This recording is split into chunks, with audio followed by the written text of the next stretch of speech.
और वक्त है वीकेंड मस्ती का। वीकेंड मस्ती की पूरी टीम हमारे साथ हैं और चेहरे बड़े खिले खिले हैं क्योंकि पूरे हफ्ते बाजार ने बड़ा दमदार प्रदर्शन किया, रिकॉर्ड बने हैं। तो आज देखते हैं इस अच्छे रिकॉर्ड वाले हफ्ते के बाद कहां पर आपको इस वीकेंड को सेलिब्रेट करना चाहिए।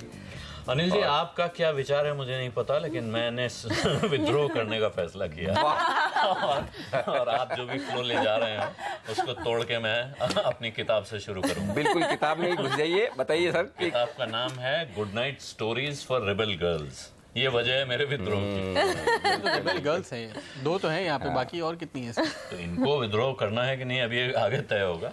ये बहुत इंटरेस्टिंग किताब है। एक टिम्बकटू लैब्स नाम की एक छोटी कंपनी है, क्राउड फंडिंग से छपी हुई किताब है। दुनिया भर की 100 महिलाओं की स्टोरीज हैं इसमें। और अच्छी बात यह जो बेड टाइम स्टोरी होती हैं, बच्चों को सुनाई जाती हैं, वो हैं एक एक पेज में। आप देखिए, अच्छा, एक पेज की कहानी और साथ में एक फोटो स्केच। ओके। तो ऐसा नहीं है कि आपको किसी की जीवनी पढ़ने में बहुत समय निकालना है, लेकिन ज्यादातर नाम जो आपको याद आते हैं महिलाओं के नाम पे दुनिया में, वो सब इसमें हैं। ओके। रेबल गर्ल्स इसलिए कह रहे हैं, ये कई किस्से हैं जिनमें वो कारण बताया जा रहा है कि क्यों रेबल गर्ल्स कह रहे हैं। जैसे अभी ताजा हमारी आसपास की जिंदगी से मलाला यूसुफजई इसमें है। तो इस तरह के नासा की एक साइंटिस्ट की स्टोरी है जो नासा में कंप्यूटर प्रोग्रामर थी और 1969 में जब अपोलो 11 चांद पर उतरा, लैंडिंग के ठीक पहले उसके कंप्यूटर से एरर सिग्नल आने शुरू हो गए थे। लेकिन ये प्रोग्रामर थी जिसने ऐसी प्रोग्रामिंग करके रखी थी कि उस स्पेसक्राफ्ट को ये इंस्ट्रक्शन था कि वो अपने कोर काम पे फोकस करेगा, अगर कुछ गड़बड़ हो जाए तो दाएं बाएं के सिग्नल्स पे ध्यान नहीं देगा। अच्छा। इसलिए उसने वो सारे एरर सिग्नल्स इग्नोर किया। प्रोग्रामिंग तो और हर ऑफिस में हर लैंड में हो जानी चाहिए। असल में प्रोग्रामिंग तो सब इंसानों की हो जानी चाहिए। बिल्कुल सही है। तो बहुत सारे नाम आते हैं। भारत से इसमें लक्ष्मीबाई का, रानी लक्ष्मीबाई का, मेरी कॉम का नाम है। और सबसे अच्छी बात इस किताब में ये है कि अंत में जिस भी रेबल गर्ल को ये किताब पसंद आए वो रखे अपने लिए, तो उसके लिए एक page right your own story and draw your portrait. मतलब ये टोटल 100 कहानियां हैं इसमें। 100 इसमें है। अच्छा। 100 में 101 आप अपनी जोड़ लें। हाँ। नहीं, लेकिन महिलाओं की मैं आपको बताऊं, कल से महिलाओं की आएगी खाली। तो अगला एडिशन जो निकलेगा उसमें 102 होंगी। 102 ही नहीं होंगी। अभी मैं कल से अब तक जितनी लड़कियां मेरे पास आई हैं मिलने, अभी उन्होंने किताब देखी है, उनमें से हर एक का कहना था कि ये तो मुझे चाहिए। मैं पहले थी सर, मैं पहले थी, मैं कल ही आ गई थी। चलिए, बहुत बढ़िया। तो ये तो बड़ी इंटरेस्टिंग बुक है। और लेकिन मुझे इसमें एक और चीज ये है कि क्राउड फंडिंग से ये पब्लिश हुई है और इनका कहना है कि किताबों की दुनिया की सबसे बड़ी क्राउड फंडिंग है। ओके। जब ये किताब पब्लिशिंग में गई है उस वक्त तक 20,025 लोग इसमें पैसा डाल चुके थे। नहीं, क्राउड फंडिंग को समझे, क्योंकि हमारे क्या दर्शक हम तो मेरे पास एक प्रोजेक्ट है और मेरे पास उसको चलाने के लिए पैसा नहीं है, तो मैं अब लोगों से मांगता हूँ। अभी क्या है, IPO लाते हैं यहाँ, पब्लिक फंडिंग होती है, उधार ले। क्राउड फंडिंग में है कि आप एक आइडिया सोशल नेटवर्क पे, प्लेटफॉर्म पे छोड़ देते हैं, लोग जो पैसा जिसकी इच्छा है डालता जाता है, चंदा जमा करने का जैसा समझिए। हम लोग हमारे यहाँ ये कीर्तन और जगराते होते हैं, तो वो फिजिकली क्राउड फंडिंग होती है। ये ठीक बात है। अच्छा, एक मुझे चीज याद आ रही है, इसको प्रमोट करने के लिए सोशल नेटवर्किंग पर if Cinderella was a man, इस नाम से ऐड चल रहा है, तो क्या ये वही किताब तो नहीं है? इनकी किताब एक टिम्बकटू लैब्स नाम की इनकी क्योंकि उसमें एंड में है जो इसको चला रहा है। इसी बुक के नाम से कुल मिला के ये बुक तो सबको पढ़नी चाहिए। बहुत अच्छा, सबसे बड़ी बात ये क्राउड फंडिंग और ये नए नए तरीकों से जो बुक ली, इसका देखिए कवर देखिए आप, एक बार कवर देखिए, कितना खूबसूरत कवर है। मतलब देख के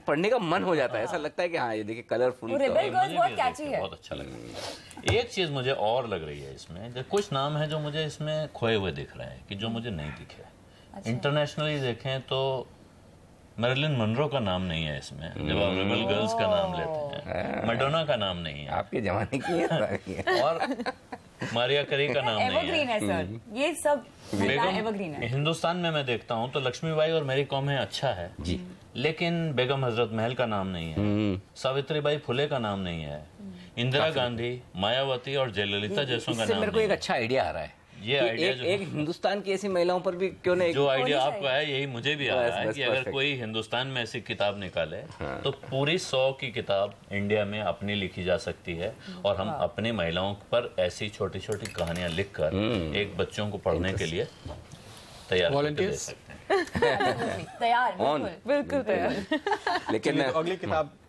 कुछ दिन बाद छपेगी, फिर हम उस पर चर्चा करेंगे। बिल्कुल तब तक तैयारी की जाए, और तैयारी तब तक वीकेंड की ओर की जाए। पिक्चर सारी मेरी प्यारी बिंदु। सर का फोकस है कि मेरी प्यारी बिंदु पे पहले आया है, सरकार भूल चुके हैं। क्या ये परिणति की वजह से?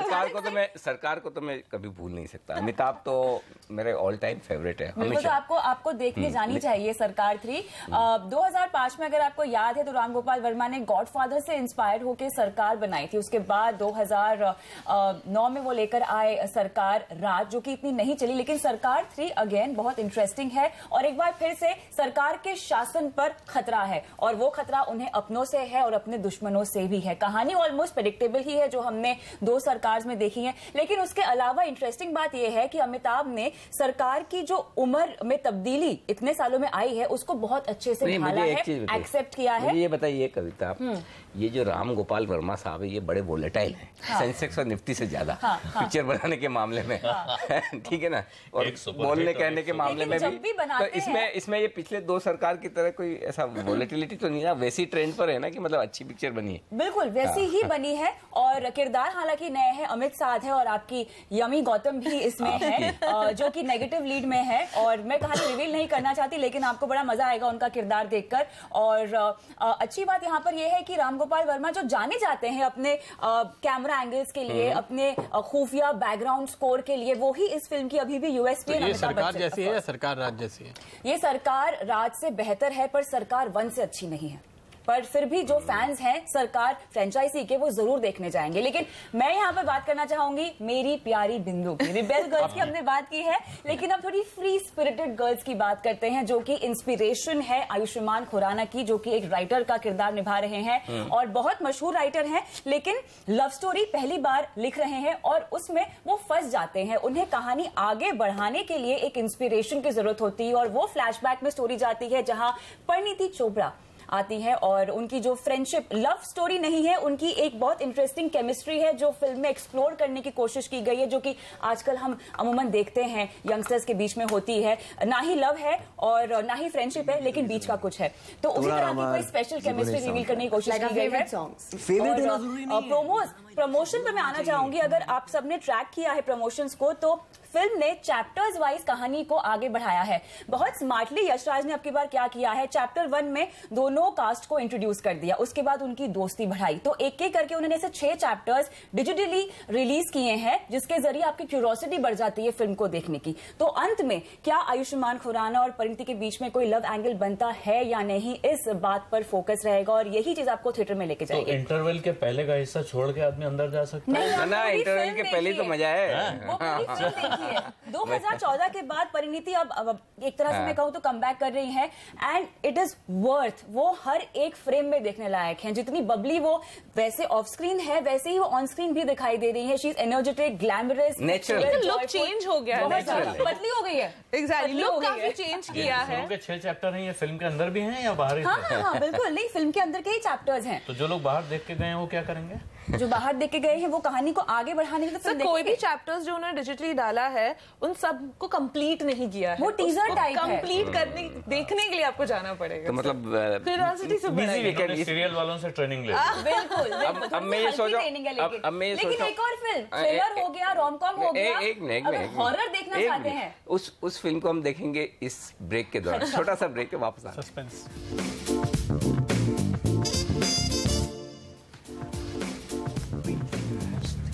और अब इस वीकेंड की 2 बड़ी इवेंट, एक तो जो हमारी खाने पीने की एक्सपर्ट है, फूड एक्सपर्ट सोनम मेहता, जो हमेशा कुछ है खाने पीने के लिए इस बार मीठा लाई हूँ सर। वाह। चोकोटेला फेस्टिवल हो रहा है दिल्ली में, और इसके लिए डेफिनेटली जाना चाहिए। हर तरह के खाने में चॉकलेट डाल के अगर आपको खाना हो तो यहाँ पे जाना चाहिए। पानीपुरी में भी सर किसी तरह का जिस चीज में जा सकता है टेस्ट अच्छा होता होगा उसके लिए आपको जाना चाहिए। एंट्री फ्री है, पीने के लिए भी वहाँ पे चीजें होगी। अच्छा, सर खाने के लिए भी सब फ्री? नहीं, खाना जो ऑर्डर करेंगे उसके लिए पे करना पड़ेगा, लेकिन एंट्री जरूर फ्री है। दूसरा इवेंट है selling at gateway of India.